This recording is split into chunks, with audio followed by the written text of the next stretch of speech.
Hello，大家好，我係偉仔，係啦。咁早兩日咧，咁就有新聞都有講啦，有公布咗就話呢個我哋可以內地同埋呢個香港嘅一個叫做係轉數係即係互相過數啊、匯款啊、轉帳係互通嘅。咁一開始咧我就咁聽咧，我自己都一頭霧水啦。咁終於因為佢咧就係話喺22號嗰日咧正式就係實行嘅。咁當時新聞都有講啦，就話內地係幾間銀行有6間銀行參與啊，咁就香港有6間銀行嘅參與啊，咁就可以係過數啦。咁但係又唔佔用話香港居民嘅其中嘅8萬蚊一日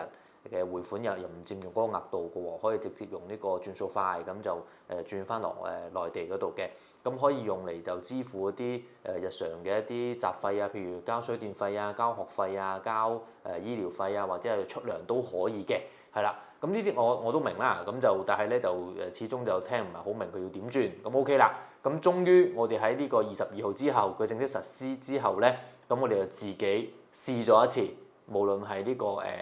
喺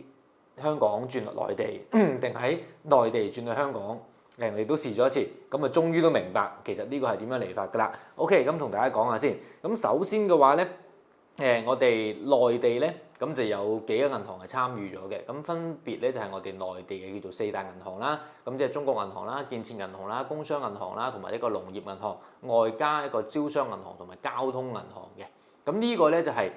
香港嘅街坊，即係香港居民。轉錢翻嚟我哋內地呢邊嘅話咧，內地係有呢6間嘅叫做收款銀行嘅，係啦。咁意思即係話你喺轉翻嚟嗰個時喺內地嘅呢個人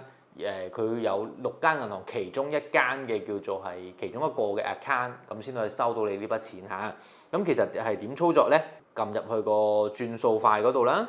係啦。咁咧現在會多咗一個新嘅叫做按鈕嘅。咁就係我哋呢個跨境支付通道中國內地嚇，咁你撳呢個跨境支付通道中國內地 ，OK， 咁咧就有呢度就係我啱先我哋講嘅6間銀行啦。咁變咗咧，你喺內地收款嗰個人咧，就要有呢6間銀行其中一個嘅一間嘅 account， 咁就可以做收款啦。咁揀咗之後，就嚟到呢度啦，就嚟到呢個界面啦。咁就要你輸入翻嗰個銀行嘅 account 嘅 number 啦。咁同埋嘅話就係我哋呢個叫做收款人嘅姓名啦。咁呢度收款人姓名嘅話咧，咁就唔可以填中文嘅，咁就要填翻當時你呢個收款人註冊即係登記呢個 account 嘅英文名或者係拼音名啦。咁內地一般就係拼音名啦，咁你就叫佢俾翻你就 OK 噶啦。咁就呢個就係我哋一個叫做香港轉翻內地，即係叫做北向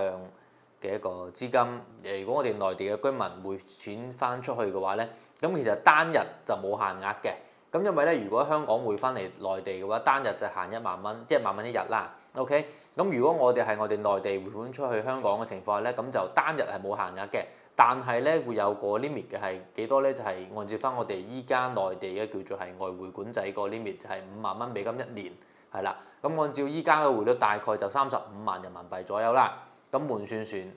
算成呢個我哋港幣大概係37-38萬左右嘅港幣一年嘅額度，咁就意思就係你其實可以一日匯晒佢又得，咁你每日逐啲匯又得，係咁樣嘅，咁就冇限額啦。咁但係咧就會有少少嘅手續費產生嘅。正常嚟講咧，呢個跨境匯款手續費，即係內地匯翻出香港嘅話咧，咁係匯款金額嘅1/1000，係啦，1/1000，咁就最低咧係50蚊一筆嘅，最低人民幣50蚊一筆，最高係260蚊一筆嘅，係啦。咁呢個係中行㗎，因為我自己係用開中行嘅，咁所以啱先我自己用中行試咗下，佢有呢啲提出嚟嘅。咁有同埋有電信費嘅，咁港澳台地區人民幣咧就80蚊一筆，如果唔係港澳台地區咧，即係會去外國咧就150蚊一筆嘅，係啦。咁但係咧佢呢度又寫咯喎，通過手機銀行向境外中行匯款，即係就內地嘅中行匯出邊嘅中行，咁咧呢個跨境匯款嘅手續費同埋電信費咧係全免嘅，係啦 ，OK。咁如果係通過手機銀行向境外嘅他行，即係你係內地係中行啦，匯翻出去唔係中行嘅情況下咧，咁就要收費啦，就係收翻我哋啱先嗰啲嘅費用啦，係啦 ，OK， 係啦，咁 OK 啦，咁入到去咧，首先嗱。咁呢個咧就有一個叫做收款人名稱同埋收款人帳號啦，係啦，咁就會可以俾你揀對方係收款喺咩銀行啦，咁有咩嘅叫做係呢個幣種，即係意思係你可以轉港紙出去或者轉人民幣出去，咁呢啲你係可以揀嘅，你可以同呢個收款人去確定或者決定翻收咩，佢收邊個貨幣嘅，係啦。咁收款人佢又要你填呢個叫做係地址嘅，係啦。咁呢個咧填地址呢樣嘢咧，如果喺呢個我哋香港匯翻嚟大陸係唔使填嘅，咁但係喺內地匯翻出去我哋一個香港咧就要填翻我哋呢個地址嘅，係啦。OK 啦，咁咧就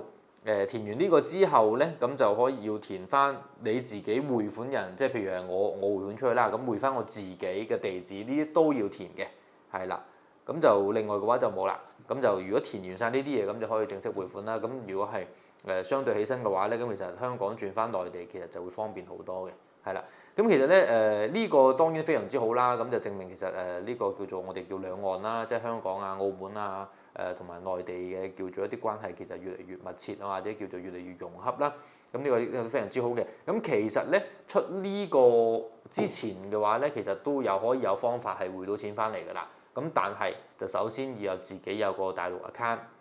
係啦，咁就會方便啦，係咪？咁就可以有呢個 Alipay 啊，或者係呢個叫做 WeChat Pay 啦。咁其實好多人又問啦，咁點樣